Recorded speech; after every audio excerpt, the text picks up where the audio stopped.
¿Cuáles son tus historias de terror más espeluznantes que realmente son ciertas? Descubrí que tenía un acosador porque mi amiga tomó prestado mi auto. Vivía sola a los 18 años en mi propio apartamento. Un día, mientras buscaba un par de ropa que me encantaba, noté que me faltaban muchas de mis prendas de ropa interior favoritas. Busqué por todas partes, pero no lograba entender dónde estaban ni por qué faltaban. Honestamente, no le di demasiada importancia, y ese fue mi error. Tenía un horario de trabajo constante, pero esa semana intercambié mi día libre con una compañera de trabajo. Coincidentemente, mi amiga necesitaba tomar prestado mi auto porque había tenido problemas con su coche el día anterior. Mi amiga pasó temprano por la mañana a recoger las llaves, y yo volví a la cama. Sin embargo, poco después de la hora en la que normalmente estaría en el trabajo, me desperté al escuchar un ruido extraño. Era mi puerta principal abriéndose. Me senté en la cama y escuché, sin estar segura de si realmente estaba oyendo lo que creía, pero, efectivamente, escuché a alguien entrar. Esa persona caminó directamente hacia mi habitación y, para horror de ambos, cruzamos miradas. Casi me muero del susto, y claramente esa persona también. Inmediatamente salió corriendo, mientras yo me quedé congelada de la impresión. Era el hombre que me había hecho el cambio de aceite unos meses atrás. Unos meses antes, había ido a Jiffy Lube, una cadena de automóviles, para un cambio de aceite, y el mismo hombre que me atendió era el que había entrado en mi apartamento. Tras una extensa investigación policial, descubrí que había estado fijándose en mi apartamento y memorizando mi rutina. Después de que salía para el trabajo, él abría mi cerradura, robaba mi ropa interior y se quedaba en mi apartamento. Le dijo a la policía que solo quería estar más cerca de mí antes de animarse a hablarme. Esta historia no fue para nada espeluznante para mí, pero probablemente aterradora desde la otra perspectiva. Tenía un perro grande, y nos gustaba caminar por el bosque por la noche. Nunca nos encontrábamos con nadie allí, probablemente porque era un viejo bosque europeo, de noche. A mi perro le encantaba, porque podía andar suelto un rato y correr. Así que, una noche de invierno, me sorprendió ver una luz a lo lejos, avanzando hacia nosotros por el sendero principal. Poco después escuché el chirrido de una bicicleta y el ruido de las ruedas sobre hojas secas. Para no alarmar a esta persona, llamé a mi perro y me aparté un poco del camino, donde me agaché a su lado sujetándolo del collar. El ciclista se acercó más, y pude ver que conducía con una mano mientras usaba la luz de su teléfono para iluminar el sendero. Estaba justo encima de nosotros cuando, de repente y sin ningún motivo aparente, dirigió su luz hacia el bosque y directamente hacia nosotros. Puedo imaginar bien cómo debo haberme visto, agachado en medio de un bosque oscuro y espeluznante a las 23, con un abrigo negro de invierno y una capucha, acompañado por un perro enorme. Lo escuché decir, mierda cuando procesó esta visión de horror, seguido de un rápido mierda mierda mierda que se desvanecía en la distancia mientras pedaleaba por su vida. Tengo parálisis cerebral, pero siempre he trabajado, durante y después de la universidad, a veces teniendo 2 o 3 empleos al mismo tiempo. Cuando ocurrió este incidente, tenía 22 años, estaba alquilando un bungalow y vivía sola. Estaba camino al trabajo, mi empleo principal en ese momento era como asistente de danza, fitness y terapia de juego para un grupo de terapeutas que trabajaban con jóvenes con discapacidades físicas, de aprendizaje y trastornos de conducta extremos. Como usuaria de silla de ruedas a tiempo completo, tenía que usar un taxi para ir y volver del trabajo. Aunque la mayoría de los conductores de la compañía eran amables y confiables, había algunos sospechosos, como en cualquier ámbito. Yo podía transferirme fácilmente, así que todo lo que los conductores tenían que hacer era sostener mi silla de ruedas, plegarla y ponerla en el maletero. Ese día, el conductor llegó tarde, a las 8:30 de la mañana. Procedí a transferirme, pero sentí que él estaba demasiado cerca detrás de mí, su mano rozó ligeramente mi espalda y mi trasero. Vale la pena mencionar que ya había tenido algunos problemas con este hombre antes, principalmente comentarios obscenos y propuestas para salir a tomar algo.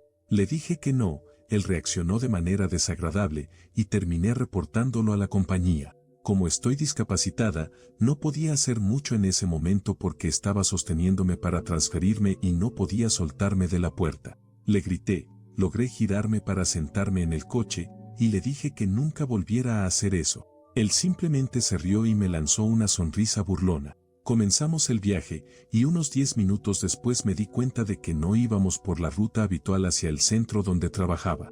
Estaba enojada y, además, ya estaba llegando tarde al trabajo, así que le pregunté sobre esto. Él ignoró mis preguntas y, con una voz fría, dijo, ¿sabes que vivo por aquí? Podría llevarte a mi piso donde están mis 3 amigos y no podrías hacer nada al respecto. Cuando dijo eso, sentí un pánico absoluto por dentro, pero logré responder con la voz más firme que pude, si llego más tarde, en el trabajo van a llamarme y tienen los datos de tu compañía.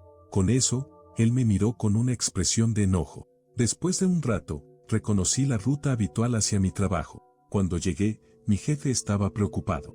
Vio al conductor, a quien tampoco soportaba, y me preguntó si estaba bien. Después de un tiempo, pude contarle a mi supervisora lo que había sucedido. Ella llamó primero a la compañía de taxis y luego a la policía, que vino a entrevistarme en el trabajo y luego habló con el hombre. No sé qué pasó con él, pero nunca lo volví a ver. Mi familia vivió en un dúplex hasta que tenía unos 9 años, y la otra familia era bastante decente, excepto por algunas discusiones y borracheras ocasionales. La casa junto a la nuestra estaba habitada por una pareja mayor, probablemente en sus 50 años. Aunque casi nunca veía al esposo, la esposa era un auténtico desastre. Constantemente salía de su casa a gritarme a mí y a mi hermana, nos insultaba, éramos solo unas niñas, y nos amenazaba. Ella y mi madre se peleaban constantemente. Esta señora me llamó con la palabra con P cuando yo tenía 7 años. Nuestras entradas de autos estaban conectadas, y a menudo andaba en mi bicicleta por allí. Una noche, ya estaba oscureciendo, alrededor de la hora de la cena, y mi mamá me había mandado a jugar afuera. Escuché unos gritos, así que me acerqué a mirar por la ventana de la casa de esta pareja.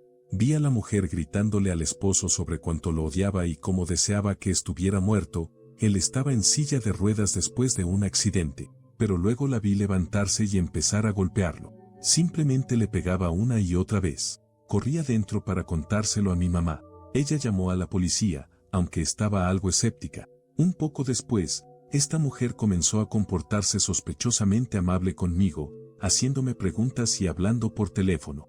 Bueno, él no sobrevivió. Se llevaron su cuerpo, y mi mamá me dijo que había tenido otro accidente. No fue hasta años después que mi mamá me preguntó si recordaba la vez que nuestra vecina le quitó la vida a su esposo, y sí, todo encajó. Había intentado desvivirlo antes, pero él sobrevivió y quedó paralizado. Supongo que lo que vi fue el comienzo de que finalmente lograra terminar lo que había intentado antes. Tristemente, no voy a mentir, sucedieron cosas terribles en ese vecindario, pero esta fue la que más me afectó personalmente. Mirando hacia atrás, creo que podría haber evitado por poco ser víctima de tráfico de personas durante una escala en Estambul hace unos años. Era plena época de COVID, y yo, mujer, 20 años en ese momento, tenía una escala de 17 horas en el aeropuerto de Estambul mientras volvía a casa. Como era nueva en vuelos con escalas, decidí quedarme en el aeropuerto en lugar de reservar un hotel. Antes de mi primer vuelo, una mujer de mediana edad, con aspecto amigable, inició una conversación conmigo. Me preguntó sobre mi destino y, casualmente, iba al mismo lugar. Mencionó que estaba visitando a una amiga de vacaciones, lo cual me pareció extraño, dado que en ese momento los vuelos de regreso estaban siendo cancelados constantemente, pero parecía agradable, así que no le di mayor importancia. Cuando aterrizamos en Estambul, me quedé deliberadamente atrás para evitar más conversación, pero ella me esperó cerca de la zona de tránsito. Me preguntó dónde me iba a quedar e insistió en que la acompañara, diciendo que era su primer vuelo con conexión y que se sentía nerviosa estando sola en un país extranjero. Incluso mencionó que tenía una habitación en un hotel de lujo. Decliné educadamente, principalmente porque la idea de pasar la noche con una desconocida me parecía extraña, no porque me sintiera incómoda, todavía. Sin embargo, ella siguió insistiendo, y luego me pidió que la ayudara a encontrar la salida hacia el control de pasaportes, alegando que no hablaba inglés. Decidí llevarla a un miembro del personal de la aerolínea en el mostrador de información. El empleado me preguntó si la conocía, y cuando le dije que no, la escoltó lejos de la zona. Pensé que ahí había terminado todo, pero mientras esperaba en la puerta de embarque a la mañana siguiente, volvió a aparecer, esta vez con una bolsa de fruta, insistiendo en que comiera algo. Rechacé de nuevo. Cuando finalmente aterrizamos en nuestro destino, se quedó a mi lado durante todo el proceso de llegada, incluso esperando conmigo por mi equipaje mucho después de haber recogido el suyo. Le dije varias veces que siguiera adelante, pero no lo hizo. Luego, al salir a la zona de llegadas, vi a mi prometido y le saludé con la mano. Cuando me giré para despedirme de ella, ya se había ido. No fue hasta más tarde, al contarle la historia a mi prometido y ver un documental sobre tráfico de personas, cuando entendí lo aterrador que podría haber sido todo. Supongo que mi introversión me salvó ese día. Para ser honesta, hasta el día de hoy no estoy segura de si realmente se trataba de un intento de tráfico. Todavía espero que solo fuera una mujer extraña y amigable, pero dadas las circunstancias, fue espeluznante como para quedarse pensando en ello. Era muy joven cuando esto sucedió. Estaba regresando a casa en bicicleta después del trabajo, y cuando ya estaba cerca de mi casa, me metí en una calle secundaria y noté que un coche me seguía de una manera realmente errática.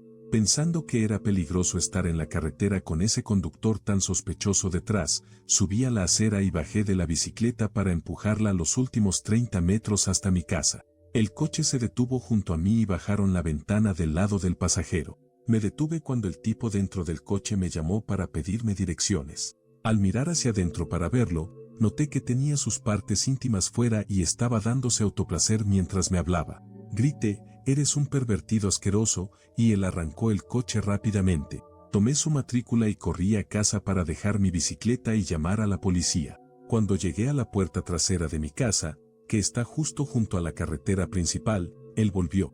Se detuvo de nuevo y estaba intentando disculparse por haberme mostrado eso mientras yo le gritaba que había cometido un delito y que iba a llamar a la policía. Pensé que iba a atacarme, así que empecé a hacer todo el ruido y escándalo posible. Finalmente, volvió a irse. Llamé a la policía, y lograron localizarlo en su casa gracias a la matrícula de su coche. Vinieron a mí y tomaron mi declaración. 3 meses después, fue condenado. Tuvo que registrarse en una lista de delincuentes que cometen este tipo de delitos durante 5 años y me pagó 400 libras como compensación a la víctima. ¿Final feliz? Supongo que sí, pero aún así fue completamente asqueroso y espeluznante. Cuando estaba en la universidad, vivía en una casa con otros 4 chicos. Nos mudamos al final del semestre, pero yo fui el último en hacerlo. Estuve solo en la casa durante aproximadamente una semana antes de mudarme.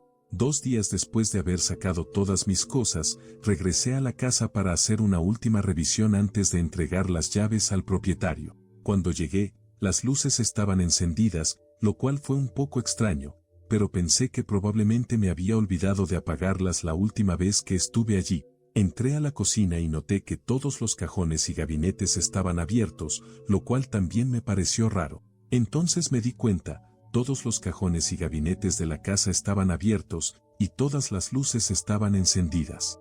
Mientras procesaba esto, noté huellas de lodo por todo el suelo de la cocina. En ese momento, salí corriendo hacia mi coche, revisé el asiento trasero, y me fui rápidamente. Llamé a todos mis compañeros de casa, pero ninguno de ellos había regresado desde que se mudaron. Contacté a la policía, quienes vinieron a la casa y realizaron una inspección conmigo.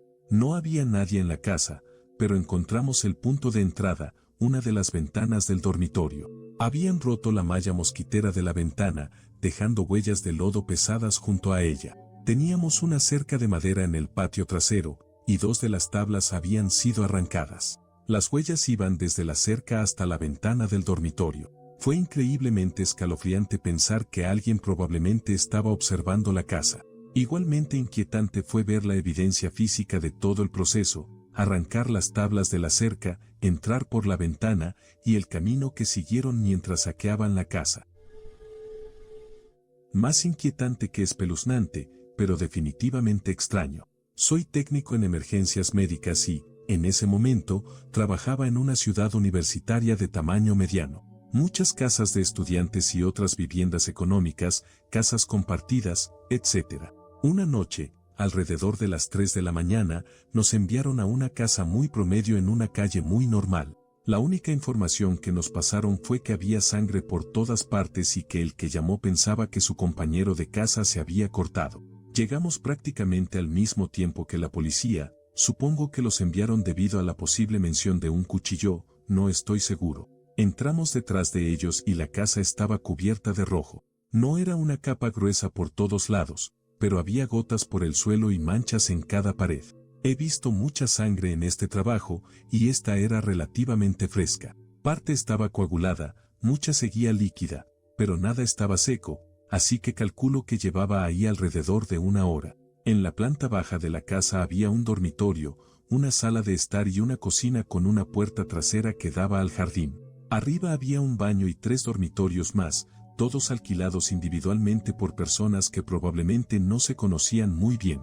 Un arreglo bastante común en Europa para jóvenes adultos o personas sin suficiente dinero para alquilar su propio apartamento. La chica que llamó vivía en el dormitorio de la planta baja.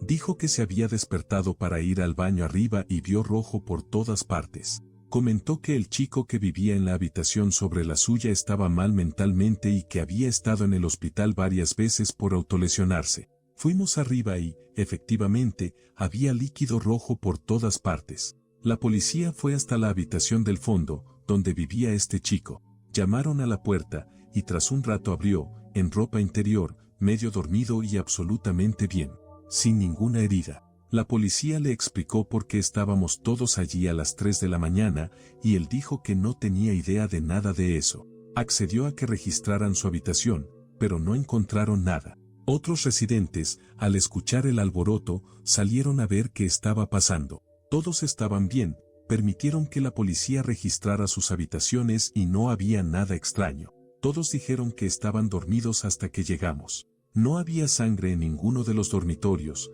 solo en las áreas comunes. La policía registró el resto de la casa y no encontró nada más, excepto más sangre. No había ático ni sótano. La puerta trasera del jardín estaba cerrada con llave y cuando salieron no había sangre en el jardín ni en la puerta. Llamaron a un perro rastreador para tratar de seguir el rastro, ya que para ese momento todos estábamos bastante inquietos y preocupados. El perro llegó, recogió un rastro en la casa, recorrió toda la casa, tanto arriba como abajo, y marcó un rastro muy fuerte hacia la puerta principal. Pero cuando llegó al umbral de la puerta, simplemente se detuvo, dio la vuelta y regresó a la casa. El adiestrador dijo que parecía que el rastro se detenía en la puerta principal. La policía preguntó si había habido otros reportes en la zona, y el despacho dijo que no. En ese punto, no teníamos ningún paciente para atender y había otras llamadas esperando, así que nuestro despacho nos envió a otro lugar. Nunca supe qué pasó. Me encantaría saber qué sucedió realmente en esa casa durante la noche, y me aterra pensar lo que la chica podría haber encontrado si hubiera salido de su habitación para ir al baño una hora antes. Cuando era niño, tal vez en 3º o 4º grado, vivíamos en una casa de una sola planta. Mi cama, inexplicablemente, estaba colocada justo al lado de una ventana que daba al patio delantero. No tengo idea de qué estaba pensando mi mamá cuando organizó mi habitación de esa manera. Afortunadamente, cambió eso poco después de que ocurriera esto. Una noche, estaba tratando de dormir y escuché algunos ruidos afuera. Ya era un niño paranoico porque a veces veía America's Most Wanted con mis padres y pensaba que cada ladrón, asesino o invasor de casas que salía en el programa iba a venir a buscarnos. Era medianoche o algo así. Me armé de valor para mirar a través de las persianas y vi a alguien corriendo desde el patio trasero hacia el frente. La habitación de mi hermano daba al patio trasero, pero definitivamente no era él. El hombre se detuvo para mirar alrededor, no sé si estaba tratando de decidir a dónde ir o si estaba buscando a alguien o algo. De cualquier manera, me vio mirando por mi ventana. Me asusté y me escondí bajo las cobijas, como todo un genio, en lugar de hacer algo lógico como ir a buscar a mis padres, aunque su habitación estaba al otro lado de la casa, y tal vez pensé que este tipo me atraparía si intentaba salir de mi cuarto. Era un niño tonto. Momentos después, escuché al tipo golpeando con fuerza mi ventana y gritando algo. Solo recuerdo los gritos, no las palabras exactas. Por suerte, mis padres lo escucharon también, probablemente porque aún estaban despiertos viendo la televisión en la sala. Corrieron a mi habitación, me sacaron de la cama y me llevaron a la sala mientras llamaban al 911. Mi papá lo hizo, porque mi mamá tuvo la brillante idea de quedarse en mi habitación y gritarle amenazas al tipo violento y furioso, porque claro, eso era lo más sensato. Afortunadamente, la policía ya estaba en camino al vecindario porque alguien más había llamado para reportar a este hombre que andaba acosando a la gente y actuando de forma sospechosa. Al parecer, estaba tratando de encontrar la casa de su exesposa para llevarse a sus hijos. No sabía cuál era exactamente la casa, solo que ella vivía en ese vecindario. Excepto que no vivía allí, vivía en otro vecindario con un nombre de calle muy similar al nuestro. Parecía un tipo encantador, no puedo imaginar por qué se separaron. En fin, después de eso, movieron mi cama lejos de la ventana. Solía caminar dormido como sonámbulo cuando era niño. Vivíamos en un vecindario complicado, en Decatur, Georgia, y me despertaba afuera en medio de la noche, sin saber cómo había llegado allí. Luego tenía que caminar de regreso a casa y entrar por la puerta, que siempre dejaba abierta, adentrándome en la oscuridad con la posibilidad de que alguien estuviera al acecho. Sin embargo, el momento que más me aterrorizó fue cuando tenía unos 9 años. Me desperté y me encontré con las cortinas de la habitación abiertas, mirando fijamente por la ventana.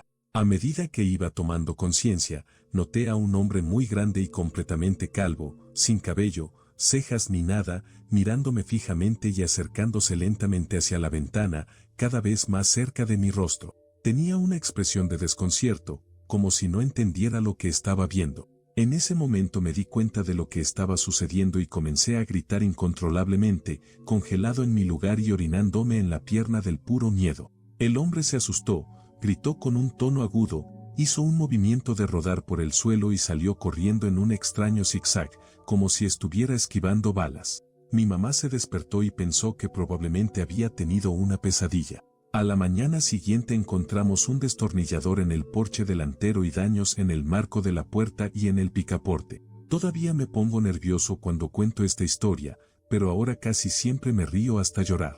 Nunca olvidaré la expresión en su rostro cuando empecé a reaccionar y a gritar, ni su chillido agudo, ni cómo salió corriendo, rodando y zigzagueando calle abajo como en una escena de película.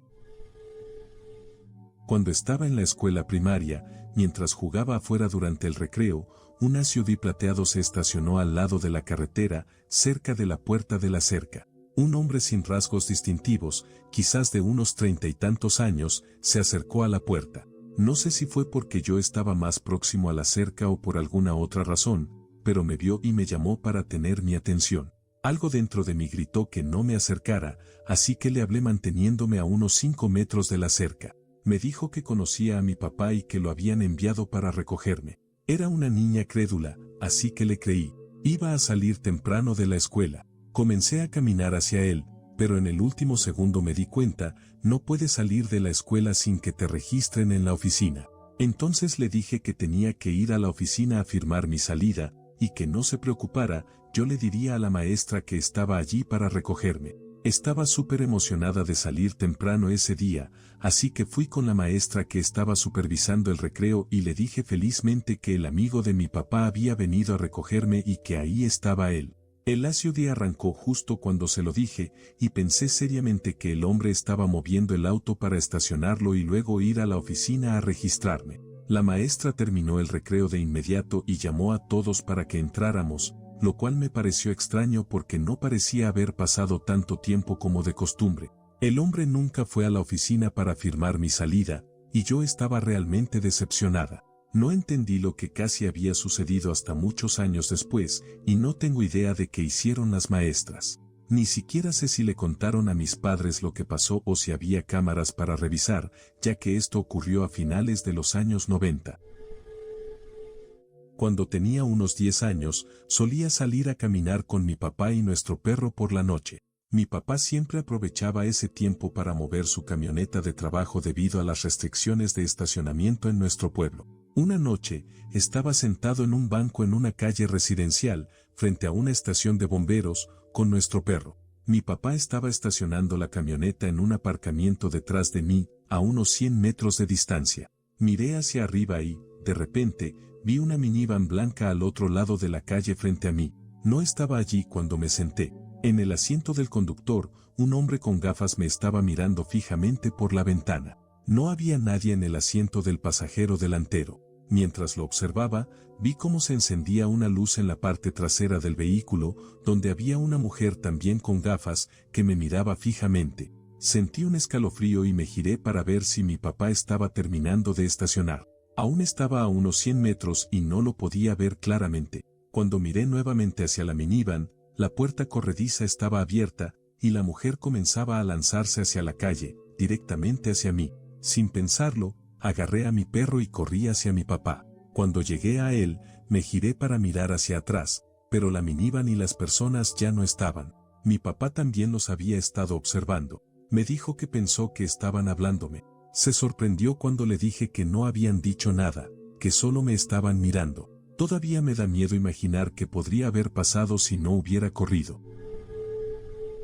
Un verano, cuando tenía alrededor de 6 años, mi mamá, mi abuela y yo fuimos a las montañas para llevarle algo a mi tía, que era muy solitaria y vivía apartada. De camino de regreso, nos perdimos. Tan perdidos que se hizo de noche. Por aquel entonces no existía el GPS. Condujimos durante horas y, finalmente, llegamos a un claro donde había una fila de casas suburbanas perfectamente alineadas una frente a la otra. Eran todas blancas, uniformes y en una fila ordenada, pero estaban talladas en medio del bosque profundo, con la línea de árboles a unos 1,5 metros de la parte trasera de las casas. No había coches, ni luces, ni señales de vida, hasta que llegamos al final del camino, donde había una enorme iglesia blanca en el centro, frente a la carretera. Mi mamá le dijo a mi abuela que diera la vuelta de inmediato. Mi abuela seguía diciendo que tal vez podrían darnos indicaciones, pero mi mamá insistía cada vez más histérica,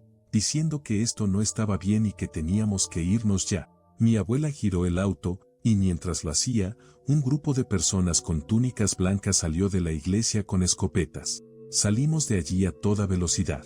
Varias horas después, encontramos una gasolinera y logramos salir del bosque. Preguntamos por el lugar, y nos dijeron que había un culto en algún lugar del bosque profundo. No se sabía mucho más, aparte de que no eran personas amigables. Posiblemente todavía estén ahí 20 años después.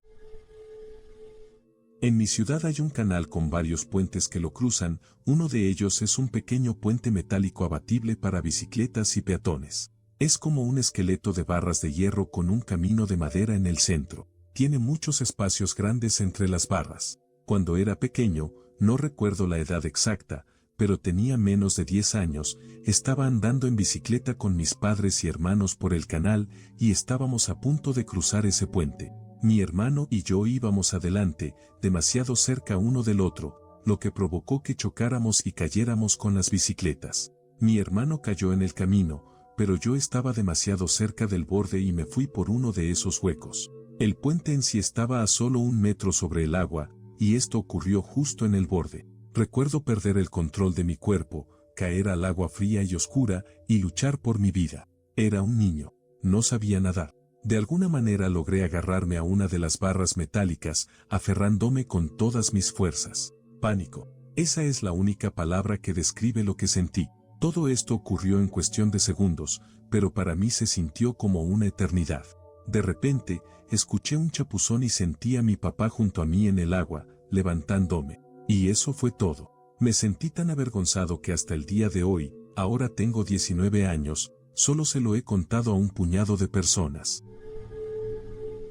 Soy oficial de prisiones, lo cual ya es bastante aterrador de por sí. Como mujer, tuve la suerte de tener una entrenadora muy experimentada y directa durante mi formación en la academia. Ella siempre me decía, confía en tu instinto. Esa lección terminó salvándome. Un día, mi compañero masculino se fue al baño, dejándome sola con unos 80 prisioneros masculinos.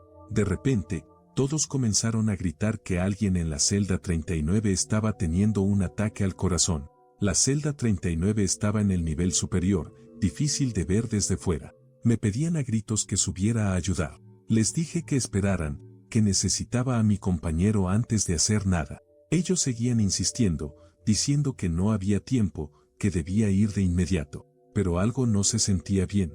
Mantuve mi posición y esperé. En cuanto mi compañero abrió la puerta para regresar, Todos los prisioneros se dispersaron de inmediato. Era una trampa. Querían que subiera sola para atacarme y probablemente matarme. Aún me pongo enferma al pensar en lo que podría haber pasado si no hubiera confiado en mi instinto y esperado.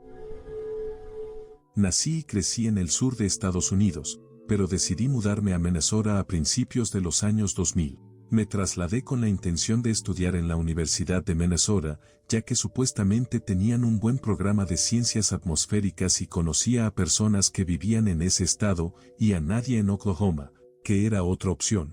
Al final, no fui a la universidad y me quedé a vivir con amigos. Comencé a salir con una chica canadiense y mi hogar estaba a unas 4 horas en coche de la frontera. Fue justo después de Navidad de ese año cuando estaba regresando de pasar tiempo con mi entonces novia. Salí de su casa al anochecer, que estaba a 1 hora de la frontera. Crucé sin problemas y empecé a conducir por la autopista 61, como lo había hecho decenas de veces antes. Para quienes no lo conocen, esta carretera corre junto al lago Superior y, a esas horas, solo la transitan los habitantes de los pequeños pueblos cercanos y camioneros que van de Duluth o Superior a Thunder Bay. El clima estaba despejado, las carreteras también, así que iba a unos 100 kilómetros por hora como de costumbre. Bueno, todo estaba bien hasta que encontré una mancha de hielo negro. Perdí completamente el control y me salí de la carretera. No sabía si acabaría en el bosque de un lado o en el parcialmente congelado lago Superior del otro. Por suerte, fui hacia el bosque, di varias vueltas de campana y terminé con el coche sobre las ruedas en un barranco poco profundo. Mi coche era difícil de ver a menos que alguien estuviera buscando específicamente.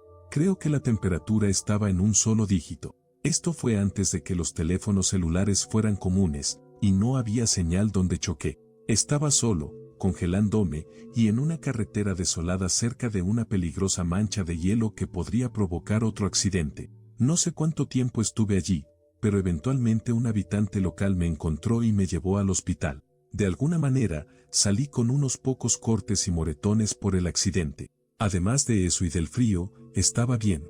Cuando volvimos a mi coche, el oficial de la policía estatal que estaba en la escena me dijo que, según todos los indicios, debería haber muerto. Si no directamente por el accidente, entonces por congelarme en esas temperaturas. No tenía forma de contactar a mis amigos ni a mi novia, y estaba al menos a 4 horas de casa. La persona que me encontró, un hombre llamado John, me ofreció quedarme en su casa hasta que alguien pudiera recogerme. Estuve con él hasta que un amigo en Duluth pudo venir a buscarme. John literalmente me salvó la vida, y nunca lo olvidaré. Después del accidente, estaba en un lugar que no conocía, de noche, en una carretera poco transitada, en invierno, congelándome.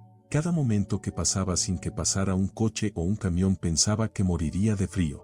Estaba absolutamente aterrorizado. Pero entonces John apareció y me salvó la vida, y por eso estaré eternamente agradecido.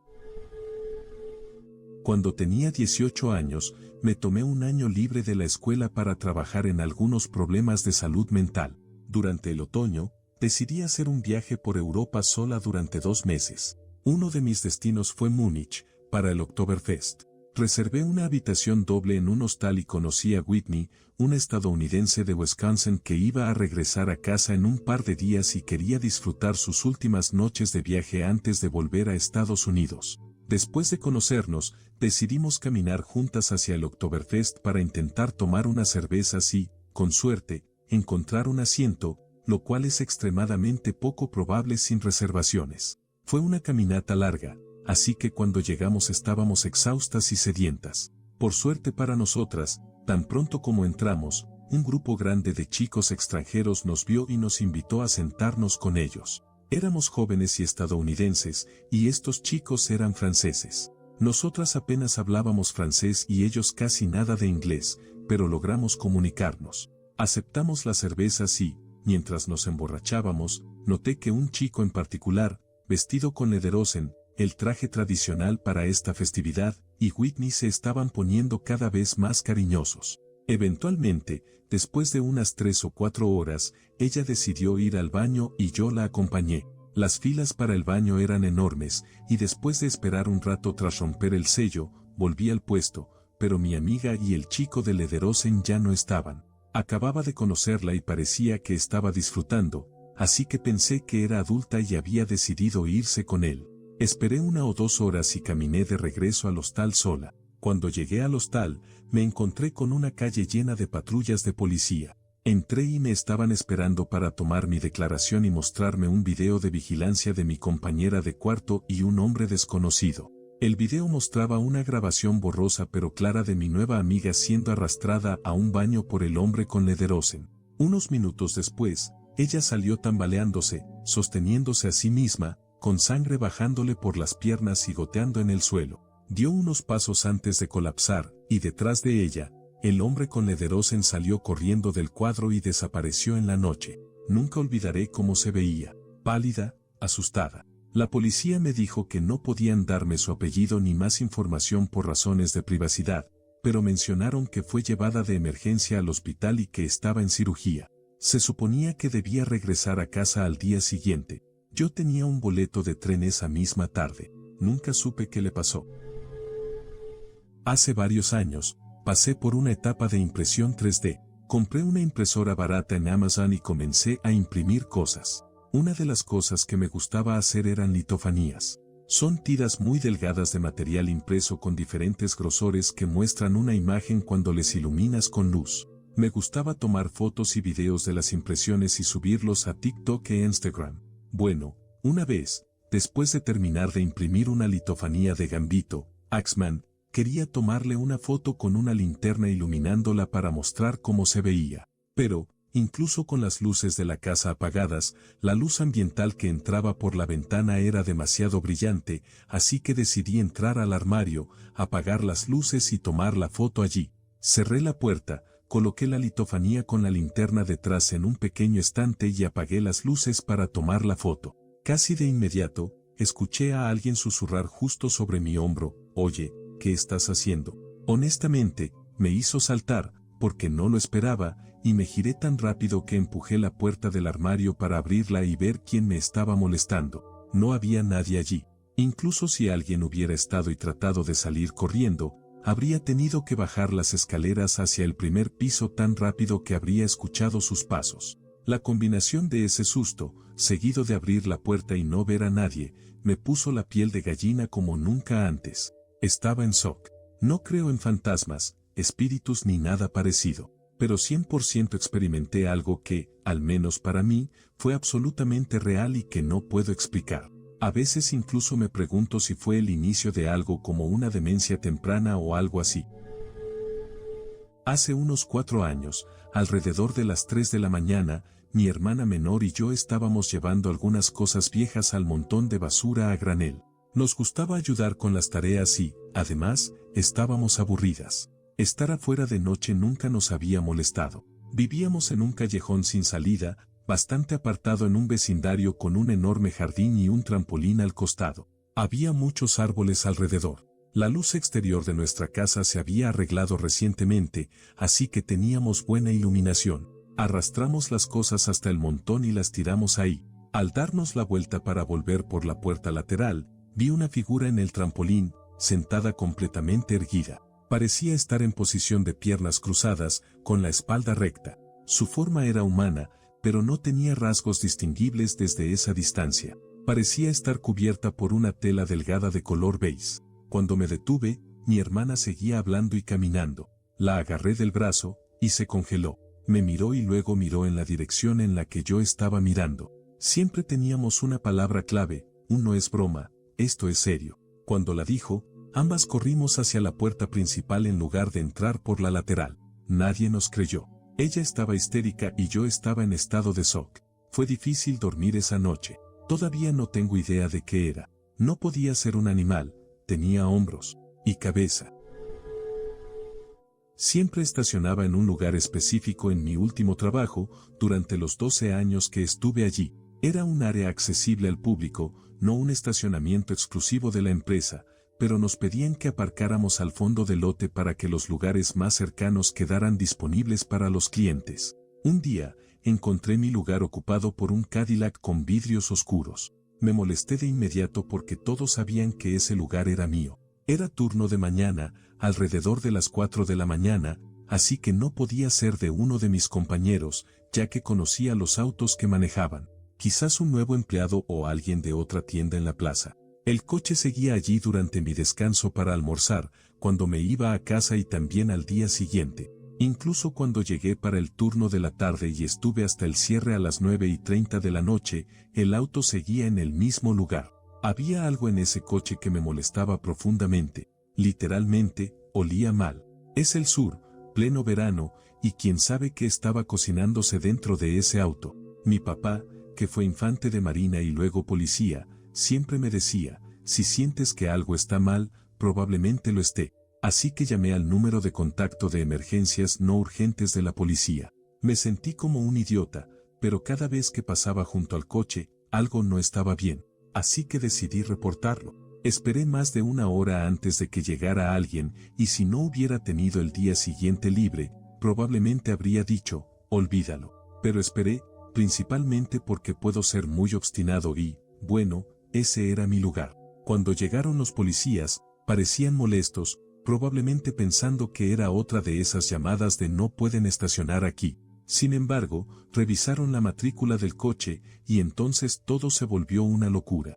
Querían mi información, que contactara a mi gerente, preguntaron si el lote tenía cámaras, si había tocado el coche, etc. Resulta que el coche estaba vinculado a una alerta Amber como el último avistamiento de una persona desaparecida, una niña de 15 años. Cuando abrieron el maletero, encontraron su cuerpo sin vida bajo una manta, el origen del olor. Había salido con su novio, mucho mayor que ella, controlador e inseguro, pero había decidido terminar la relación. Cometió el error de subirse al auto con él. Él la llevó a 3 condados de distancia, la lastimó y la metió en el maletero, donde luego no sobrevivió. Luego, simplemente dejó el coche allí y se fue. Nunca supe la hora exacta de su muerte, y a veces me atormenta pensar que podría haberla salvado si hubiera actuado antes. Así que sí, escucha a tu instinto, incluso si parece algo insignificante. A finales de los años 80 o principios de los 90, en Irlanda del Norte, cuando tenía alrededor de 7 u 8 años, viví una experiencia que me marcó profundamente. Era una tarde soleada, a eso del mediodía. Mi papá necesitaba devolver un libro a la biblioteca en Crumlin Road, una zona protestante o lealista de Belfast. Nosotros éramos católicos, y Crumlin Road era conocida por ser peligrosa en ese entonces, y, hasta cierto punto, sigue siéndolo. Ya estaba nervioso solo por la reputación del lugar, aunque mi papá estaba tranquilo. Me decía que no teníamos católico escrito en la frente, pero sí me advirtió que debía usar un nombre falso si alguien me preguntaba. Mi nombre real delataba mis raíces católicas, así que adopté un nombre protestante para el viaje. Llegamos a una calle que llevaba a una intersección. Al otro lado estaba Ardouin Road, un enclave católico y republicano. Nosotros íbamos hacia la derecha, por un camino largo y sinuoso. Más adelante, en la intersección, vimos a un grupo de hombres. Uno corría de un lado a otro de la calle, pasando información entre 2 grupos de personas. Algunos miraban hacia el área católica, otros hablaban con un hombre en un coche encendido y estacionado. Uno de ellos destacaba, era alto, con cabello largo, y llevaba una chaqueta de cuero. Incluso siendo niño, noté que algo no estaba bien. Mi papá, que creció en Belfast durante los peores momentos del conflicto, también lo notó. Su actitud cambió, se volvió más serio y reservado. Cruzamos a la derecha, alejándonos de los hombres. Entonces, una mujer se nos acercó. Era de mediana edad, con el cabello corto y rojo. Caminó directamente hacia nosotros, con un aire nervioso y preocupado. Empezó a interrogar a mi papá, preguntándole quién era y de dónde venía. Su tono era forzado, intentando parecer casual, pero claramente estaba investigando. Sentí que mi cuerpo entero se llenaba de miedo. Era como una escena de una película de terror, donde alguien entra en un pueblo lleno de miembros de un culto y trata de mezclarse sin llamar la atención. Tuve visiones de mi papá siendo asesinado frente a mí, y de que yo también podría morir, a pesar de ser un niño. La mujer parecía formar parte de lo que estaba sucediendo en la esquina y estaba analizando a los extraños que pasaban por la calle. Mi papá, con calma, respondió a sus preguntas sin revelar demasiado. Le dijo que éramos de un área mixta, donde vivían protestantes y católicos, y fingió estar molesto por tener que convivir con católicos, sin decirlo explícitamente. Cuando preguntó mi nombre, le di el nombre falso que habíamos acordado. La mujer cegaramente notó mi terror, pero mi papá decidió terminar la conversación, la despidió cortésmente y seguimos caminando. A medida que nos alejábamos, podía sentir que ella nos miraba fijamente. Cuando me giré después de unos segundos, vi cómo volvía hacia el grupo de hombres en la esquina. Seguimos por un camino largo y empinado con la biblioteca al final. De un lado había una cerca y del otro una fila de casas. Sentí que estábamos entrando más en peligro, con solo dos opciones, avanzar o regresar por donde vinimos. A mitad del camino, nos dimos cuenta de que alguien nos seguía. Mi papá me dijo que corriera adelante para verificar si la biblioteca estaba abierta. Aunque dudé, lo hice. Miré por encima del hombro, era el hombre de la chaqueta de cuero. Corrí hacia la biblioteca, haciéndome la cabeza con que escucharía un disparo en cualquier momento. Verifiqué la puerta y regresé corriendo. Al volver, vi que el hombre había dado la vuelta y estaba regresando por donde vino. Mi papá parecía tranquilo, pero caminaba con una rigidez que delataba que algo había pasado mientras yo estaba lejos. Me dijo que todo estaba bien y que estábamos a salvo. Cuando le pregunté sobre el hombre, me explicó que había esperado hasta que estuviera lejos para enfrentarlo. Se dio la vuelta, listo para cualquier cosa, pero el hombre inmediatamente bajó la cabeza, dio media vuelta y se fue. Esa tarde, apenas una hora después de estar allí, un taxista católico fue asesinado en esa calle.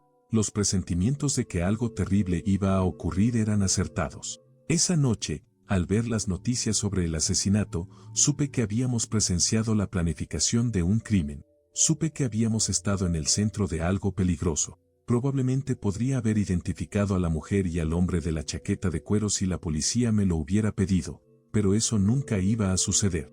Mi papá jamás se habría ofrecido como testigo, ni me habría expuesto a mí, contra un grupo así.